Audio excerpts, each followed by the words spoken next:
अब एक बार ऐसे ही होता है कि जब अगर मैं देने की बात करूं तो इस दुनिया में सबसे ज़्यादा देने वाला कौन है? क्योंकि हमें किसी से एग्जाम्पल तो लेना पड़ेगा। यस, कुदरत तो है, लेकिन हमें आसपास का एग्जाम्पल चाहिए। तो अगर मैं कहूँ तो इस दुनिया में सबसे ज़्यादा देने वाला है वो है आपके पेरेंट्स। उन्होंने जितना दिया है, ज़िंदगी भर बड़े होने के बाद कितनी भी दौलत कमा लो, वो नहीं दे सकते आप उन्हें जो उन्होंने आपको दिया है। रात रात भर जागे और आपको सुलाने के लिए उन्होंने अपने रातों की नींद खराब की, ये कोई नहीं दे सकता। पैसे से तोल नहीं सकते, उसका मोल नहीं चुका सकते।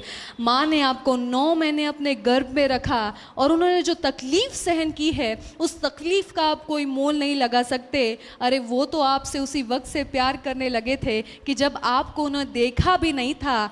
यस, प्यार अंधा होता है, क्योंकि उनको आपको बिना देखे ही वो आपसे प्यार करने लगे थे। तो गिविंग की अगर हम बात करें तो पेरेंट्स, पिता दिन भर बाहर मेहनत कर रहा है, पसीने में मेहनत करने के बाद आपकी पढ़ाई के लिए, आपके आगे बढ़ने के लिए पैसे कमा रहा है, और ये सिर्फ कर सकता है एक पिता या माँ। तो उससे ज़्यादा देने वाला कोई नहीं। तो हम इतना तो कर सकते हैं कि वो उन्होंने जितना दिया हम तो नहीं दे सकते, लेकिन हाँ कुछ चीज़ें हम दे सकते हैं। क्या?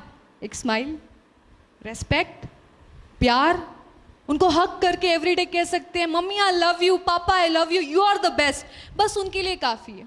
वो आप पर इतनी मेहनत इसलिए नहीं कर रहे कि भाई आप धीरू भाई अंबानी बन जाए और कल चल के वो नोट छापे, बल्कि वो इसलिए कर रहे हैं कि बस आपकी स्माइल देख ले, आपका भविष्य अच्छा हो, थोड़ी सी रेस्पेक्ट और थोड़ा सा प्यार, सहारा आपसे मिल जाए, बस इतनी आशा होती है। तो उतना तो हम दे सकते हैं। हो सके तो रोज़ सुबह अपने माँ बाप के पैर छूइए। आप देखिएगा, आप जो भी काम के लिए जा रहे हैं सफलता मिलेगी। बिजनेस नहीं चल रहा है, बिजनेस चलेगा, बिकॉज कुदरत ने आपको उनके माध्यम से भेजा है। सर्किट है, एक वायर है, जैसे ही वायर, अगर वायर को बीच में से काट दूं तो क्या ऊपर वाला जो आपको देना चाहता है आप तक पहुंचेगा? नहीं पहुंचेगा। तो जिस व्यक्ति की अपने माँ बाप से नहीं पटती, जो माँ बाप के रेस्पेक्ट नहीं करता, गालियां देता है या उनके बारे में बिल्कुल बुरा बोलता है, उनके मुंह पर जवाब देता है, उसने डायरेक्टली अपना वायर काट दिया है।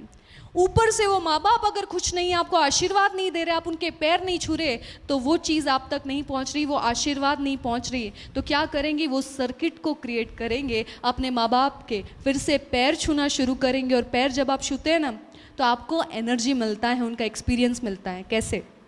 हमारे शरीर में 3 ओपन एनर्जी सेंटर्स होते हैं। एक होता है माथे में, हाथों में और पैरों के तलवों में। ये 3 सेंटर्स हैं। तो आप देखिए कि आशीर्वाद लेने का जो प्रोसेस है, साइंटिफिक प्रोसेस है, क्योंकि आप सामने वाले के क्या छूते हैं? पैर, जहाँ पर ओपन नाड़ीज है, एनर्जी सेंटर है, ओपन नाड़ी है। पैर छूते हैं किससे? हाथों से। ओपन नाड़ी टच हो रही है। और वो आशीर्वाद कहाँ से देते हैं? हाथों से। और कहाँ रखते हैं? सर पर। यानी ये एक्चुअली एनर्जी सर्किट क्रिएट हो रहा है, वो आशीर्वाद एक्चुअली आपको मिल रहा है।